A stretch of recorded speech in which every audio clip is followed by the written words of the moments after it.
ഇന്ന് വളരെ എളുപ്പത്തിൽ തയ്യാറാക്കാവുന്ന ഒരു ഉത്തപ്പത്തിൻ്റെ റെസിപ്പി നോക്കാം. ആദ്യം ഒരു പാത്രത്തിലേക്ക് ചോപ്പ് ചെയ്ത് വെച്ചിരിക്കുന്ന onion, green chilli, carrot, capsicum, തക്കാളി, കറി ലീവ്സ് ഇവ ഇട്ട് കൊടുക്കാം. അതിലേക്ക് കുറച്ച് ഉപ്പ് കൂടി ചേർത്ത് നന്നായി മിക്സ് ചെയ്തെടുക്കാം. ചൂടായ പാനിലേക്ക് ദോശ ബാറ്റർ ഒഴിച്ച് ചുറ്റിച്ചു കൊടുക്കാം. അതിന് മുകളിലേക്ക് നേരത്തെ തയ്യാറാക്കി വെച്ചിരിക്കുന്ന വെജിറ്റബിളിൻ്റെ മിക്സ് ചേർത്ത് കൊടുക്കാം. ചെറുതായി ഒന്ന് പ്രസ് ചെയ്ത് കൊടുക്കാം.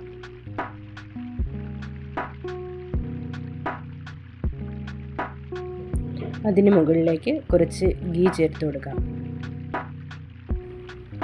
ദോശ മറിച്ചിട്ടതിന് ശേഷം ഒന്നുകൂടി അതിന് മുകളിൽ പ്രസ് ചെയ്ത് കൊടുക്കാം.